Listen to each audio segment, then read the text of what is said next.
আজকে আমার বড় বোনের জন্য ডিম দিয়ে একটা নাস্তা বানাচ্ছি। হ্যাঁ, আমি তার অধম বড় বোন। ডিমটাকে ফাটিয়ে লবণটা দিয়েই ঘুটা করে নিলা, আর কর্নার করে আবার পাউরুটিটাও কেটে নিয়েছো। হ্যাঁ, এখন তেলটা দিয়ে দিলাম আল্লাহই কড়াইয়ে। জানে তুমি কি নাস্তা বানাবা। কি নাস্তা বানাবো আরে সেটা আমিও এখন জানি না। পাউরুটির মধ্যে আর কি ডিমটা চুবিয়েই মানে ছেড়ে দিলা তেলের মধ্যে। হ্যাঁ, দিয়েছি। তোমার কোনো সমস্যা? আল্লাহই জানে এটা খাওয়া যাবে কিনা। তুমি খেতে পারলেই তো হলো, তাই না? খেতে তো অনেক কিছুই পারা যায়। কচু যদি তুমি কেটে ভাজা করো ওটাও খাওয়া যাবে। তো যাই হোক, আমি এটা ভাজা হয়ে গেছে। এখন প্লেটে মানে তুলে নিচ্ছি। মানে ভেজেছো যে ওইটাও তো ভালো করে ভাজতে পারোনি কড়া পুড়ে করে। গেলে তো আবার আমাকে কথা শোনাতে তুমি। হ্যাঁ, এখন আবার সসও দিয়ে দিচ্ছ। কি যে আমি দেখতেছি সসটা আবার সুন্দর করে এটার মধ্যে পরিবেশন করতেছে আমার সস বোন। না ফুরানো পর্যন্ত তো আমার শান্তি হবে না। ওরে বাবা! আবার শসাও দিয়েছো এটার মধ্যে। আমি বার্গার খাচ্ছি না স্যান্ডউইচ।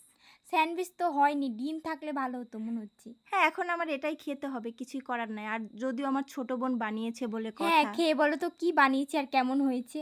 হ্যাঁ, অবশ্যই। যদিও এই নাস্তার নাম আমি জানি না কেমন। তো বড় বোনকেই মানে কি যে অমৃত লাগতেছে খেতে। এর জন্যই তোমাকে বানিয়ে দিই না। হ্যাঁ।